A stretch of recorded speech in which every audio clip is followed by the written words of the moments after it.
नमस्कार दोस्तों, जय हिंद, वंदे मातरम। दोस्तों, आपके अपने YouTube चैनल शिक्षा जगत के चैनल राष्ट्रहित में चैनल जायसवाल कोचिंग सेंटर पे स्वागत अभिनंदन करता हूं। दोस्तों, हर एक भाई बहन का जिसका सपना है शिक्षक बनना, दोस्तों सभी भाभी अध्यापक अध्यापिकाओं का नए वर्ष की हार्दिक हार्दिक शुभकामनाएं। दोस्तों, यह नया साल आपके लिए जीवन में नया उजागर लेकर आए, यानी नया प्रकाशमय लेकर आए और आपका सिलेक्शन हो। ये साल बहुत इंपॉर्टेंट होने वाला दोस्तों, ठीक है। तो सिलेक्शन के लिए प्रिपरेशन बिल्कुल लगातार करते रहिए। ये साल वाकई में आपके जीवन में खुशहालियां भर देगा। बहुत बहुत धन्यवाद दोस्तों। चलिए शुरू करते हैं दोस्तों। बाल विकास के प्रैक्टिस सेट नंबर आपके, ठीक है, 15वीं नंबर प्रैक्टिस सेट है और इसके पिछले प्रैक्टिस सेट देखना चाहते हैं तो इस वीडियो को अंत तक देखिए, 30 प्रश्नों को अटेंड कीजिए। फिर इसके बाद पिछले जो प्रैक्टिस सेट है उसको भी आप देख सकते हैं, यहाँ पे आइकन पे लिंक मिलेगा। तो चलिए दोस्तों शुरू करते हैं 30 महत्वपूर्ण प्रश्नों का। शिक्षा ही प्रकाश है। पहला प्रश्न स्क्रीन पर है। समूह अवस्था या चुस्ती की अवस्था भी कहते हैं।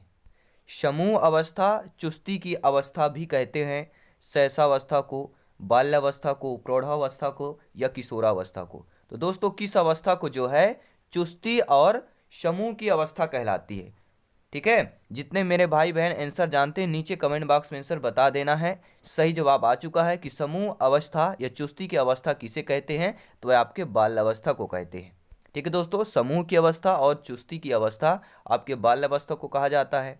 और दूसरा प्रश्न क्या पूछा जा रहा है कि बाल्यावस्था को निम्नलिखित में से किस नाम से जाना जाता है। टोली आयु के, जीवन के अनोखा काल का, ठीक है, बक्की अवस्था, उपरोक्त सभी। तो बाल्यावस्था को निम्नलिखित में से किस नाम से जाना जाता है, तो यहाँ पे उपरोक्त सभी ऑप्शन सही हो जाएगा। फोर्थ ऑप्शन टोली आयु के नाम से भी जाना जाता है, समूह जिसे बोलते हैं, जीवन का अनोखा काल भी बाल्यावस्था को कहा गया है और बक्की अवस्था भी कहा गया है, यानी फोर्थ ऑप्शन आपका सही हो जाएगा। बहुत बहुत धन्यवाद दोस्तों वीडियो को लाइक करने के लिए, शिक्षा जगत के चैनल को सब्सक्राइब करने के लिए। हर एक भाई बहन का वेलकम, अभिनंदन है गृहिणी का जिसका सपना है अध्यापक अध्यापिका बनना, क्योंकि ये आप लोगों का परिवार है, आवर्स फैमिली है, हमारा परिवार है दोस्तों। अगला प्रश्न स्क्रीन पर आ चुका है क्योंकि यहाँ पर सिलेक्शन सर्वोपरि है। प्रश्न दोस्तों यह है कि परिपक्व बाल्यावस्था किसे कहते हैं। परिपक्व बाल्यावस्था 6 से 9 वर्ष के आयु को बोला जाता है, 7 से 10 वर्ष, 8 से 11 या 9 से 12। तो देखिए बाल्यावस्था की आयु की गई है, तो परिपक्व बाल्यावस्था कब होता है, उत्तर बाल्यावस्था में बच्चा हो जाता है, ठीक है। जब बाल्यावस्था का अंतिम चरण होता है तो उसमें क्या होता है, परिपक्व कहलाएगा। तो राइट ऑप्शन क्या हो जाएगा, 9 से 12 वर्ष आपका क्या कहलाएगा, जो उत्तर बाल्यावस्था कहलाती है वही आपका परिपक्व बाल्यावस्था कहलाएगा। अब देखते हैं दोस्तों अगला प्रश्न क्या दिया गया है। बाल्यावस्था में कौन सी मूल प्रवृत्ति जो है सबसे क्रियाशील रहती है। दोस्तों आप सभी लोग भावी अध्यापक अध्यापिकाएं हैं, आप लोग बताइएगा जरा थोड़ा सा ध्यान पूर्वक, ठीक है, कि बाल्यावस्था में कौन सी जो है मूल प्रवृत्ति सबसे अधिक क्रियाशील रहती है। काम की, जिज्ञासा की, रचनात्मकता की या सामूहिकता की। तो हम बाल्यावस्था की बात कर रहे हैं, उन उन बाल्यावस्था में मूल प्रवृत्ति की बात कर रहे हैं जो सबसे अधिक क्रियाशील रहती हो, तो वह सामूहिकता की सबसे अधिक क्रियाशील आपकी मूल प्रवृत्ति होती है। फोर्थ ऑप्शन सही हो जाएगा। बहुत बहुत धन्यवाद दोस्तों। अगला प्रश्न है, बाल्यावस्था में परिपाक काल जो है निम्न में से कौन सी अवधि है। अब देखिए बाल्यावस्था में परिपाक काल पूछा जा रहा है, तो परिपाक काल निम्न में से कौन सी अवधि कहलाएगी, 12 से 14 वर्ष, 14 से 16 वर्ष, 10 से 12 वर्ष या इनमें से कोई नहीं, ठीक है। जो वीडियो छोड़कर चले जाते हैं भैया उनसे एक निवेदन है, वीडियो अंत तक देखिए, हर एक प्रश्न अटेंड करके जाइए, आप निराश नहीं होंगे, क्योंकि यहाँ पर हर एक प्रश्न, हर एक कंसेप्ट आपके सिलेबस एग्जाम पैटर्न पर है दोस्तों, ठीक है। तो इस प्रश्न का जवाब आ चुका है कि बाल्यावस्था में परिपाक यानी परिपक्वता का काल कौन सी अवधि कहलाती है, तो सभी लोग जानते हैं दोस्तों वह अवधि आपकी 10 से 12 कहलाती है, उत्तर बाल्यावस्था की अवधि कहलाती है। देखिए यहाँ पर कुछ तथ्य है, आइए देख लेते हैं क्या तथ्य दिया गया है। तथ्य दिया गया है कि रोज के अनुसार जो है शैशव काल 1 से 3 वर्ष, पूर्व बाल्यावस्था 3 से 6 वर्ष, उत्तर बाल्यावस्था 6 से 12 वर्ष और किशोरावस्था 12 से 18 वर्ष होता है, किसके, रॉस के अनुसार। जोन्स के अनुसार देखिए जन्म से लेके 5 वर्ष तक की आयु शैशवावस्था कहलाती है, 5 से 12 वर्ष की आयु, ठीक है, बाल्यावस्था कहलाती है और किशोरावस्था 12 से 18 वर्ष, ये है जोन्स के अनुसार। अब देख लेते हैं दोस्तों हरलाख के अनुसार, गर्भावस्था गर्भाधारण से जन्म तक होता है, नवजात अवस्था जन्म से 14 दिन तक होता है और शैशवावस्था 14 दिन से 2 वर्ष तक की आयु का होता है और बाल्यावस्था 2 से 11 वर्ष तक की आयु का और किशोरावस्था 11 से 21। ये किसका कहना? हरलाख के अनुसार। ठीक है।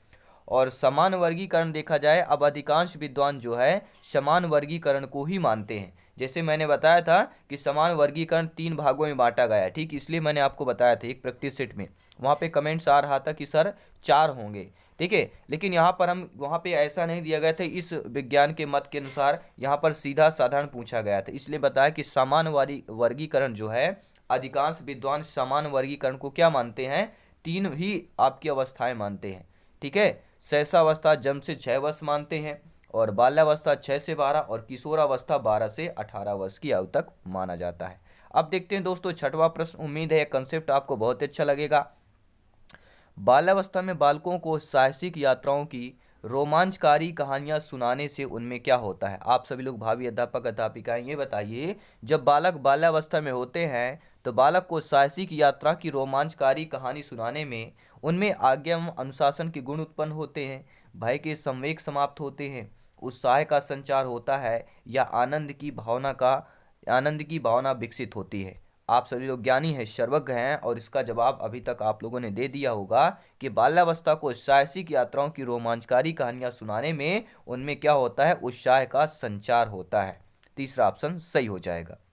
अगला प्रश्न दिया गया है दोस्तों कि बाल्यावस्था की एक प्रमुख विशेषता दी गई है, क्या है? बाल्यावस्था की एक प्रमुख विशेषता है, क्या एक प्रमुख विशेषता होती है? अधिगम में तीव्रता होती है, अपेक्षाकृत स्थिर विकास प्रक्रिया, या यथार्थवादी दृष्टिकोण, या आपका उपर्युक्त सभी। तो बाल्यावस्था की एक प्रमुख विशेषता होती है, वह विशेषता है आपकी अधिगम में तीव्रता भी है, अपेक्षाकृत स्थिर विकास की प्रक्रिया है, यथार्थवादी दृष्टिकोण है, और उपर्युक्त सभी, यानी कि फोर्थ ऑप्शन सही हो जाएगा। दोस्तों बाल्यावस्था में बालक स्वयं के समूह का सदस्य बना लेता है, और यह सामूहिक भाव उनमें स्वतः ही विकसित होने लगता है। वह सहयोग, सामूहिक भावना, समूह भक्ति और परस्पर प्रेम आदि गुण प्रकट करने लगता है। तो देखिए समूह भक्ति कब होती है? समूह भक्ति जो है बाल्यावस्था में होती है, ठीक है। और परस्पर प्रेम आदि गुण प्रकट करने लगता है, कब करता है? बाल्यावस्था में ही शुरू हो जाता है। और इस उम्र के बालकों को प्रायः गैंग आयु के नाम से पुकारा जाता है। तो गैंग आयु का कौन है? आपका बाल्यावस्था की आयु कहलाती है। अब देखते हैं दोस्तों अगला प्रश्न। हर एक कंसेप्ट की चर्चा करेंगे, ठीक है, क्योंकि सिलेक्शन यहाँ पे सर्वोपरि है। कोई भी ऐसा कंसेप्ट छूट के नहीं जाएगा, ठीक है, जहाँ से आपके एग्जाम में पूछा ना जाए, जहाँ से संभावित प्रश्न होंगे और एग्जाम में पूछे गए प्रश्न का कलेक्शन होगा। अब देखते हैं दोस्तों अगला प्रश्न कि शिक्षक जो है बाल मनोविज्ञान के ज्ञान द्वारा बालकों की बुद्धि तथा रुचियों की जानकारी लेकर शिक्षा देता है। क्योंकि आप लोग शिक्षक बनने जा रहे हैं, भावी अध्यापक अध्यापिकाएं हैं, राष्ट्र निर्माण में सबसे बड़ा योगदान आपका होने जा रहा है दोस्तों, होने वाला है। तो आप लोग ये बताइए, शिक्षक जो यानी आप लोग बाल मनोविज्ञान के ज्ञान द्वारा बालकों की बुद्धि तथा रुचियों की जानकारी लेकर शिक्षा देते हैं, या प्रकृति को जानकर शिक्षा देते हैं, या आर्थिक स्थिति तथा पारिवारिक स्थिति की जानकारी लेकर शिक्षा देते हैं? तो कौन सा सही होगा? पहला तीसरा, दूसरा तीसरा, या ये सभी होंगे? सभी लोग कमेंट करेंगे।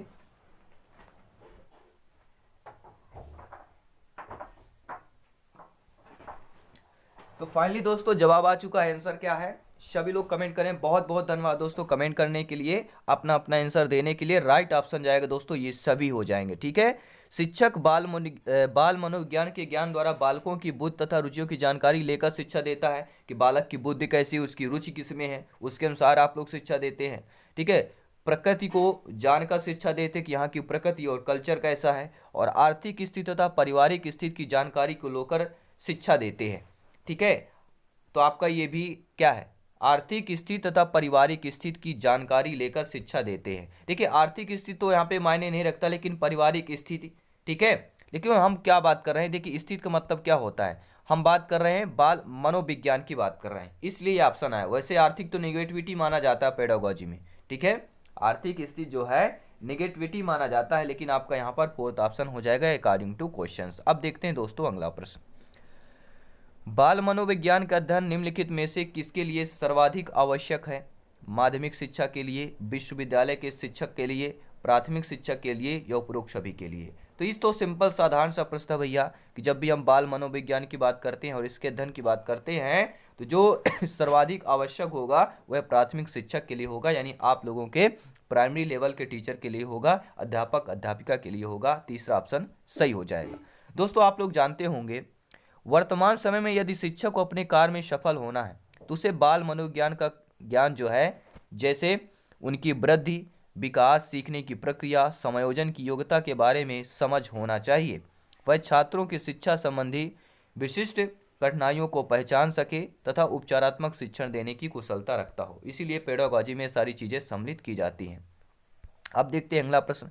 निम्नलिखित में से किसे जो है बाल मनोविज्ञान की उपयोगिता के अंतर्गत नहीं रखा जा सकता? किसे नहीं रखा जा सकता? ठीक है, बाल मनोविज्ञान की उपयोगिता के अंतर्गत नहीं रखा जा सकता है।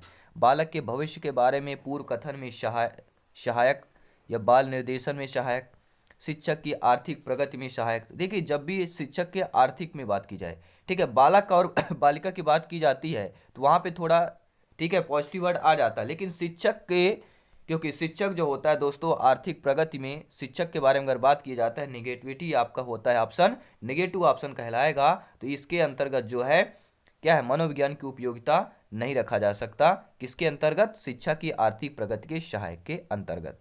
अब देखते हैं दोस्तों अगला प्रश्न क्या दिया गया स्क्रीन पर है कि प्राथमिक शिक्षण के लिए बाल मनोविज्ञान का ज्ञान आवश्यक है। अब देखिए, प्राथमिक शिक्षक के लिए प्राथमिक शिक्षण के लिए, ठीक है, प्राथमिक शिक्षण के लिए बाल मनोविज्ञान का ज्ञान आवश्यक है। क्यों आवश्यक है भैया?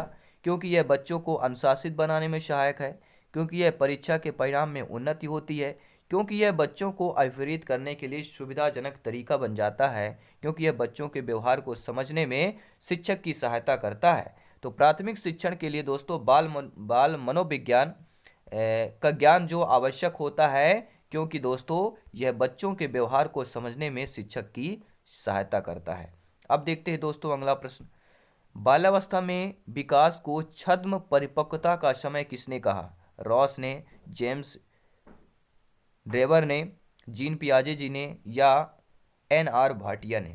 देखिए, बाल विकास को छद्म परिपक्वता का अवस्था किसने कहा है? छद्म, इनको रास नहीं आया, ये सारी चीजें इनको राशि नहीं आ रही है, अर्थात आपका पहला ऑप्शन सही हो जाएगा। अब देखते हैं दोस्तों अगला प्रश्न। प्राथमिक कक्षा के शिक्षक के लिए निम्नलिखित में से किसका ज्ञान आवश्यक है? आप सभी लोग अध्यापक अध्यापिका बनने जा रहे हैं, तो आप लोग ये बताइए, ठीक है, आप लोगों में निम्नलिखित में से किसका ज्ञान आवश्यक होना चाहिए? बाल मनोविज्ञान का ज्ञान, शिक्षा दर्शन, स्वास्थ्य विज्ञान, सामाजिक विज्ञान। तो हम प्राथमिक कक्षा यानी प्राइमरी लेवल की बात कर रहे हैं, तो बाल मनोविज्ञान का जो है ज्ञान जो है आप में आवश्यक होना चाहिए। और बाल मनोविज्ञान के मैंने आप में बारे में बताया था, इसके अंतर्गत क्या आता है, पिछले क्वेश्चन में हमने चर्चा की है। अब देखते हैं दोस्तों अगला प्रश्न। बालकों के स्वभाव को समझने के लिए शिक्षकों को निम्नलिखित में से किसका अध्ययन करना चाहिए? बहुत बहुत धन्यवाद दोस्तों, हर एक भाई बहन, हर एक गृहिणी का वेलकम, अभिनंदन है शिक्षक भर्ती के चैनल पे दोस्तों, आपके अपने परिवार पे, our family Jaiswal coaching centre पे, पावर्ड बाई शिक्षा ही प्रकाश है दोस्तों। शिक्षा में ज्ञान देती है, संस्कार देती है, सिलेक्शन की ओर ले जाती है। और इस प्रश्न का जवाब आ चुका है कि बालकों के स्वभाव को समझने के लिए शिक्षकों को निम्नलिखित में से किसका जो है अध्ययन करना है। अगर आप लोगों को बालकों का स्वभाव जानना होगा तो आप लोग जो है शिक्षक होने के नाते किसका अध्ययन करना चाहिए? सामाजिक विज्ञान का, प्रकृति विज्ञान का, बाल मनोविज्ञान का, या भूगोल का? ठीक है, तो आपकी ये क्लासेज जो अधिकतर जो क्वेश्चन आपके आज के बाल मनोविज्ञान से संबंधित है, क्योंकि यहाँ से प्रश्न बहुत ज़्यादा पूछे जाते हैं दोस्तों, ठीक है, तो तीसरा ऑप्शन सही हो जाएगा। अब देखते हैं दोस्तों अगला प्रश्न क्या पूछा जा रहा है। शिक्षक के लिए मनोविज्ञान, बाल मनोविज्ञान का ज्ञान क्यों जरूरी है? आप भावी अध्यापक अध्यापिका हैं, शिक्षक बंधु है, तो आप लोग बताइए आपके लिए जो है मनोविज्ञान या बाल मनोविज्ञान का ज्ञान जानना क्यों जरूरी है? इसमें बच्चों की आधारभूत विशेषताओं को जानने का अवसर मिलता है, शिक्षण मनोवैज्ञानिक नियमों के अनुकूल होता है, आधुनिक शिक्षा प्रणाली की आवश्यकता होती है, या शिक्षण सफल होता है? तो प्यारे मेरे मित्रों, शिक्षक बंधुओं, मेरे भाई बहनों का जवाब आ चुका है, आंसर आ चुका है, और कमेंट बॉक्स बिल्कुल फुल हो चुका है दोस्तों। जी हाँ, बहुत सारा कमेंट्स आप लोगों का आता है, बहुत बहुत धन्यवाद। हर एक कमेंट को मैं रीड करता हूँ, पढ़ता हूँ, समझता हूँ, फिर आपको रिप्लाई भी करता हूँ, आप लोग जानते होंगे, ठीक है। और गुप्ता जी को तो बहुत सारे हर एक क्वेश्चन अटेंड करते हैं, तो उनको बहुत बहुत धन्यवाद दोस्तों, ठीक है। तो शिक्षक के लिए मनोविज्ञान और बाल मनोविज्ञान का ज्ञान जरूरी है दोस्तों। क्यों जरूरी है? क्योंकि शिक्षण मनोवैज्ञानिक नियमों के क्या होता है, अनुकूल होता है, ठीक है दोस्तों। अब देखते हैं अगला प्रश्न। बाल मनोविज्ञान किसके व्यवहार का वैज्ञानिक अध्ययन होता है? तो हम जब भी बाल मनोविज्ञान की बात करते हैं और उसके व्यवहार के वैज्ञानिक अध्ययन की बात करते हैं तो बालक, शिक्षक, किशोर या उपयुक्त में से कोई नहीं। तो बाल मनोविज्ञान किसके व्यवहार का वैज्ञानिक अध्ययन कहलाता है? तो यह सभी लोग जानते हैं, जब भी बाल मनोविज्ञान की बात की जाती है तो बालक वहाँ पे कनेक्टिविटी है, पहले से ही कनेक्टेड है। बाल मनोविज्ञान यानी किसके व्यवहार का वैज्ञानिक ज्ञान है? तो यह बालक के व्यवहार का वैज्ञानिक ज्ञान है। अब देखते हैं दोस्तों अगला प्रश्न। अगला प्रश्न लाजवाब प्रश्न है, ध्यान दीजिएगा। बाल मनोविज्ञान एक वैज्ञानिक अध्ययन है जिसमें बालक के जन्म पूर्व काल से लेकर किशोरावस्था तक का अध्ययन किया जाता है। यह कथन किसका है? यानी बाल मनोविज्ञान एक वैज्ञानिक अध्ययन है जिसमें बालक के जन्म पूर्व से लेके, ठीक है, पूर्व काल के लेकर किशोरावस्था तक का अध्ययन किया जाता है। यह कथन हरलाक का है, थॉमसन का है, क्रो का है या रास का है? सभी लोग कमेंट करेंगे, फटाफट कमेंट करेंगे, क्योंकि यहाँ पर दोस्तों सिलेक्शन सर्वोपरि है। आप लोगों का सहयोग, आप लोगों का प्रेम, आप लोगों का इसलिए बहुत ही जरूरी है इस परिवार के लिए दोस्तों। और आंसर आ चुका है कमेंट बॉक्स में। चलिए दोस्तों, सही जवाब जान लेते किसका यह कथन है। तो यह के का कथन है, सभी लोग नोट कर लेंगे। ठीक है, किसका कथन है भैया? ये के का कथन है कि बाल मनोवैज्ञानिक एक वैज्ञानिक अध्ययन है जिसमें बालक के जन्म पूर्व काल से लेकर किशोरावस्था तक का अध्ययन किया जाता है। यह कथन ओनली फॉर के का है। अब देखते हैं दोस्तों अगला प्रश्न। बायोग्राफिकल स्केच ऑफ इन्फेंट नामक पुस्तक का प्रकाशन किसने किया था दोस्तों? डार्विन ने, प्लेटो ने, रूसो ने या विलियम हिली ने? तो आपका राइट ऑप्शन क्या हो जाएगा? डार्विन ने किया था। ठीक है, बायोग्राफिकल स्केच ऑफ इन्फेंट नामक जो बुक का प्रकाशन किसने किया? तो डार्विन ने किया था। सभी लोग नोट कर लेंगे। बहुत बहुत धन्यवाद दोस्तों।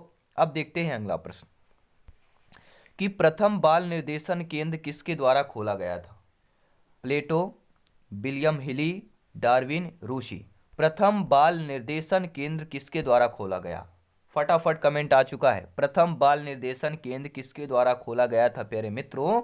तो वह आपका विलियम हिली के द्वारा खोला गया था। ठीक है, खोला गया, हिला गया। ठीक है, खोला यानी कि ला वर्ण आ रहा है और हिली में ला वर्ण आ रहा है। तो ये ला वर्ण की यहाँ क्या हो रही है? पुनरावृत्ति हो रही है। तो यहाँ पे आपको एक कनेक्टिविटी मिलती है और कनेक्टिविटी जब होती है तो क्वेश्चन को पहचानने में, आंसर को पहचानने में बहुत ही आसानी होती है।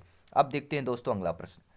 बाल मनोविज्ञान वह वैज्ञानिक अध्ययन है जो व्यक्ति के विकास का अध्ययन गर्भकाल के प्रारंभ से किशोरावस्था की प्रारंभावस्था तक रहता है। यह परिभाषा किसने दी है? एक बार रिपीट करूंगा। बाल मनोविज्ञान वह वैज्ञानिक अध्ययन है जो व्यक्ति के विकास का अध्ययन गर्भाकाल के प्रारंभ से किशोरावस्था की प्रारंभावस्था तक रहता है। यह परिभाषा किसने दी है? क्रो ने, वर्क ने, जेम्स ड्रेवर ने या आपके आर्जिंक ने? तो जवाब आ चुका है दोस्तों। ठीक है, जब भी देखिए मैं बता देता हूं, जो व्यक्ति के विकास का अध्ययन गर्भकाल से प्रारंभ से किशोरावस्था तक प्रारंभावस्था तक रहता है। देखिए किशोरावस्था और प्रारंभावस्था तक रहता है, यह परिभाषा के का है। ठीक है, पिछली भी परिभाषा इससे से मिलती जुलती थी। ठीक है, तो आपके के का है यानी कि आपका, ठीक है, क्रो का है। ठीक है, आपने बाल मनोविज्ञान गर्भधान काल से लेके पूर्व किशोरा तक जो है सभी प्रकार के व्यवहारों का करता है। ये क्रो है। और वर्ग के अनुसार क्या है दोस्तों? जन्म पूर्व अवस्था से परिपक्व अवस्था तक अध्ययन। और स्किनर के शब्दों में विकास जीव और उनके वातावरण की अंतःक्रिया का प्रतिफल। और हरलाक के अनुसार शब्दों में विकास अभिवृत्ति तक ही सीमित नहीं है। तो ये सारे प्रश्न थे जो एग्जाम में पूछे जाते हैं। अब देखते हैं अगला प्रश्न।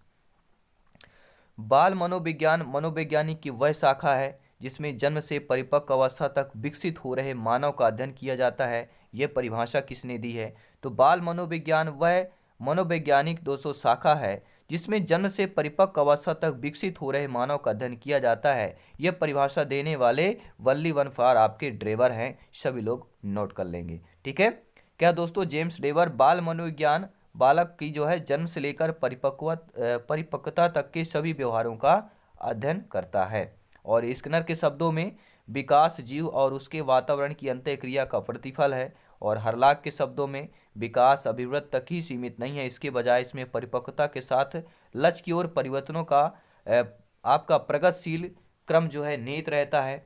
और विकास के परिणाम स्वरूप व्यक्ति में नवीन विशेषताएं और नवीन योग्यताएं प्रकट होती है। किसका कहना है दोस्तों? ये हर्लॉक का कहना है। और गेसल के शब्दों में विकास प्रत्यय से अधिक है। जब भी आ जाए कथन में कि विकास प्रत्यय से अधिक है तो आपको बता देना किसका कथन है, किसका स्टेटमेंट है, तो गेसल का है। और इसे देखा, जांचा और किसी सीमा तक तीन प्रमुख दिशाएं शरीर, अंक विश्लेषण, शरीर ज्ञान तथा व्यवहारिक ज्ञान में मापा जा सकता है। और इस सब के व्यवहारिक संकेत ही सबसे अधिक विकासात्मक स्तर और विकासात्मक शक्तियों को व्यक्त करने का माध्यम है। अब देखते हैं दोस्तों अगला प्रश्न। देखिए 22 नंबर प्रश्न क्या कह रहा है, ध्यानपूर्वक देखिएगा कि बाल विकास की परिभाषा का अध्ययन का क्षेत्र कहलाता है। जो बाल विकास की परिभाषा का अध्ययन का क्षेत्र होता है वह बच्चों की वयस्क तथा वरिष्ठ नागरिकों के साथ तुलना करेगा, मानवीय समयों में परिवर्तन की व्याख्या करता है, जीवन अवधि के दौरान व्यवहार की व्याख्या ढूंढेगा, या किसी बच्चे के संज्ञानात्मक, सामाजिक तथा दूसरे शामों के क्रमिक विकासों के लिए उत्तरदायी होता है। तो राइट ऑप्शन क्या हो जाएगा? बाल विकास की परिभाषा का जो अध्ययन क्षेत्र है दोस्तों वह किसी बच्चे के संज्ञानात्मक, सामाजिक तथा दूसरे शामों की क्रमिक विकास के लिए उत्तरदायी होता है। अब देखते हैं दोस्तों अगला प्रश्न आ चुका है। हर एक प्रश्न इंपॉर्टेंट है, अपने आप में सिलेक्शन वाले प्रश्न है, अपने आप में टॉप रैंक हासिल कर रहे हैं हर एक प्रश्न दोस्तों, और आप लोगों का भी सहयोग मिलता है। बहुत बहुत धन्यवाद सभी मित्रों को। जय हिंद, वंदे मातरम है दोस्तों। और प्रश्न यह है कि बाल्यावस्था को प्रतिद्वंदात्मक समाजीकरण की अवस्था किसने कहा है? जो बाल्यावस्था होता है, इस बार देखिए बहुत ज़्यादा क्वेश्चन किशोरावस्था में पहले पूछे गए हैं, लेकिन अब इस बार पूर्व बाल्यावस्था और उत्तर बाल्यावस्था, यहाँ से बाल्यावस्था से प्रश्न बहुत पूछे जाएंगे, तो ध्यान पूर्वक रहिएगा, सचेत रहिएगा, ठीक है। तो बाल्यावस्था को प्रतिद्वंदात्मक समाजीकरण की अवस्था किसने कहा है? आपके फ्रॉबेल ने, स्टेनले हॉल ने, जरसील्ड ने, या किलपैट्रिक ने। तो बाल्यावस्था को दोस्तों प्रतिद्वंदात्मक समाजीकरण की अवस्था किसने कहा था? तो कोई और नहीं, आपके किलपैट्रिक ने ही कहा कि बाल्यावस्था को प्रतिद्वंदात्मक समाजीकरण की अवस्था किसने कहा था? किलपैट्रिक ने कहा था। सभी लोग नोट करते जाएंगे। अब देखते हैं अगला प्रश्न। बाल विकास की संपूर्ण अवधि में मानसिक विकास की गति सर्वाधिक तीव्र किस अवस्था में होती है?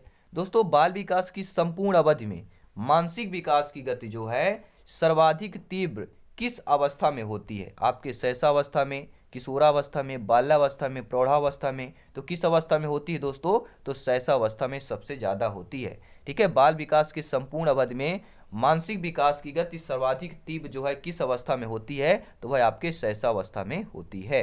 अब देखते हैं अगला प्रश्न। जीन पियाजे का बाल विकास वर्गीकरण किस सिद्धांत पर आधारित होता है? मनोसामाजिक विकास के सिद्धांत पर, नैतिक विकास के सिद्धांत पर, मनोलैंगिक विकास के सिद्धांत पर, या संज्ञानात्मक विकास के सिद्धांत पर। तो जीन पियाजे जी का बाल विकास वर्गीकरण दोस्तों किस सिद्धांत पर आधारित होता है? तो यह संज्ञानात्मक विकास के सिद्धांत पर आधारित होता है। अब देखते हैं अगला प्रश्न कि मनोविज्ञान किस किस का अध्ययन करता है? जो मनोविज्ञान है आपका यह किस किस का अध्ययन करता है? व्यवहार का, अनुभव का, मानसिक प्रक्रिया का, या उपरोक्त सभी का। तो मनोविज्ञान दोस्तों जो अनुभव करता है इन सभी का क्या करता है? अध्ययन करता है। व्यवहार का भी अध्ययन करता है, अनुभव का भी करता है, मानसिक प्रक्रिया का भी करता है, यानी उपरोक्त सभी ऑप्शन सही हो जाएगा। अब देखते हैं दोस्तों अगला प्रश्न कि मनोविज्ञान की प्रथम प्रयोगशाला की स्थापना कहाँ हुई थी? आपकी जर्मनी में, जापान में, अमेरिका में, भारत में। तो प्रथम दोस्तों मनोविज्ञान की प्रथम प्रयोगशाला की स्थापना कहाँ हुई है? तो दोस्तों वह आपके जर्मनी में हुई है। सभी लोग नोट कर लेंगे। अब देखते हैं अगला प्रश्न 28 नंबर प्रश्न क्या कह रहा है दोस्तों, ध्यानपूर्वक देखिएगा। हर एक प्रश्न अपने आप में सिलेक्शन वाले प्रश्न है, ठीक है। बहुत बहुत धन्यवाद। अगला प्रश्न है मनोविज्ञान शब्द किन दो शब्दों से मिलकर बना है? साइकी और लैंगोस, साइक और लॉन्ग्स, साइकी और लागस, या साइक और लैंगोस। तो मनोविज्ञान दोस्तों जिन दो शब्दों से मिलकर बना है वह शब्द आए कि साइकी और लैंगोस है। सभी लोग नोट कर लेंगे, ठीक है। और दो प्रश्न और है, ध्यानपूर्वक देख लेते हैं। क्या प्रश्न है कि सही प्रतिक्रिया और उचित व्यवहार को बढ़ाने के लिए निम्नलिखित में से किसका उपयोग किया जाना चाहिए? दोस्तों आप सभी लोग ज्ञानी हैं, सर्वज्ञ हैं, भावी अध्यापक अध्यापिकाएं बनने जा रहे हैं, तो ये बताइए जो सही प्रतिक्रिया और उचित व्यवहार को बढ़ाना हो तो उसके लिए किसका उपयोग किया जाना चाहिए? अज्ञान का, कठोरता का, पुरस्कार का, या प्रशंसा का? ठीक है, तो सही प्रतिक्रिया और उचित व्यवहार को बढ़ाना हो तो उपयोग जो किया जाना चाहिए वह प्रशंसा का, ठीक है। अगर प्रशंसा कर रहे हैं तो सही प्रतिक्रिया भी मिलती है और व्यवहार भी आपका उचित रहता है। अब देखते हैं 30वां प्रश्न क्या दिया गया है, सिलेक्शन वाला प्रश्न है कि जैसे जैसे लोग बड़े होते हैं सीखने में गिरावट आती है। जैसे जैसे आप और हम, देखिए आपके पास अनुभव है, जानते हैं, समझते हैं, जैसे जैसे लोग बड़े होते हैं तो सीखने के पावर में गिरावट आती है, गति में गिरावट आती है, गुणवत्ता में या मात्रा में। तो जैसे जैसे लोग बड़े होते हैं सीखने में क्या आती है दोस्तों, गति में गिरावट आती है। ठीक है, गति में क्या है, गिरावट आती रहती है जैसे जैसे आप बड़े होंगे। ठीक है, तो राइट ऑप्शन आपका सेकंड हो जाएगा। ये 30 प्रश्न आपको कैसे लगे दोस्तों, नीचे कमेंट बॉक्स में जरूर बताएं, क्योंकि यहाँ पर सिलेक्शन सर्वोपरि हर एक प्रश्न आपके कंसेप्ट एग्जाम पैटर्न पर है दोस्तों। आप लोग ज्ञानी है, सर्वज्ञ है, तो हर एक भाई बहन का वेलकम है, अभिनंदन है। और जाते जाते दोस्तों वीडियो को शेयर भी करते जाइएगा। ठीक है, ये आपका अपना परिवार है, अपने परिवार को बड़ा करना, ठीक है, ये आप लोगों का, ठीक है, सहयोग उम्दा और लाजवाब होता है। तो दोस्तों हमेशा हंसते रहिए, मुस्कुराते रहिए। जल्दी मिलते हैं नेक्स्ट क्लास पर। धन्यवाद सभी का।